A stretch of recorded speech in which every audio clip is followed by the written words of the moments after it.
25 मार्च 2026 रोजी संध्याकाळी झालेल्या अवकाळी पाऊस आणि वादळी वाऱ्यामुळे मोहोळ तालुक्यातील शेतकरी बांधवांचे मोठ्या प्रमाणावर नुकसान झाले. खंडाळी, पापरी, येवती, देवडी या गावांमध्ये जाऊन आमदार राजाभाऊ खरे यांनी शेतकऱ्यांच्या बांधावर जाऊन नुकसानग्रस्त शेती आणि फळबागांची प्रत्यक्ष पाहणी केली आणि शेतकऱ्यांच्या अडचणी जाणून घेतल्या. द्राक्ष, केळी, मका, डाळिंब, शेवगा या पिकांचे मोठ्या प्रमाणावर नुकसान झाले आहे. अनेक ठिकाणी द्राक्ष बागा उद्ध्वस्त झालेल्या असून केळीच्या बागा वादळी वाऱ्यामुळे पूर्णपणे कोसळल्याचे चित्र पाहायला मिळाले.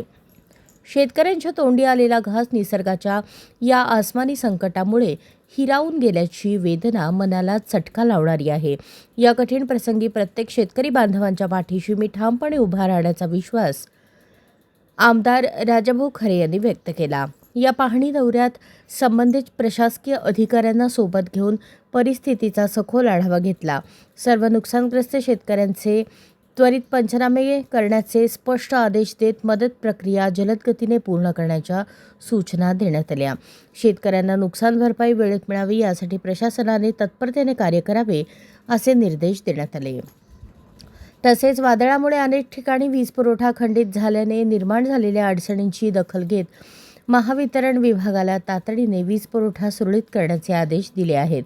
शेतकऱ्यांना पिण्याच्या पाण्याची कोणतीही अडचण भासू नये यासाठी आवश्यक त्या उपाययोजना करण्याच्या सूचना देखील संबंधित अधिकाऱ्यांना दिल्या आहेत.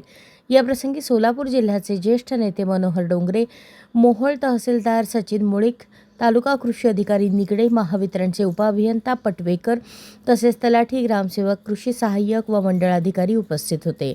पंचायत समिती सदस्य गणेश मुळे, देवडी येथील सागर थोरात, सरपंच धनाजी थोरात, काकासाहेब पाटील, खंडाळी येथील औदुंबर मुळे, शंकर मामा श्रीखंडे, समाधान माळी, लालजी माळी, राजभाऊ जगताप, हनुमंत श्रीखंडे, संजय मुळे, पापरी येथील सौदागर खटके, बाप्पा पाटील, बाळू अण्णा टेकले, येवतीचे सरपंच बालाजी खुर्द, महादेव कवडे, योगेश बोगाळे, सुहास कवडे, कुमार गोडसे, बालाजी शिंदे, ग्रामसेवक महामुनी भाऊसाहेब, शैलेश वेदपाठक, मानाजी पाटील, विजय खुर्द, अतुल गोडसे, विलास खुर्द, दत्ता गाडे, हनुमंत खुर्द आदी ग्रामस्थ मोठ्या संख्येने उपस्थित होते.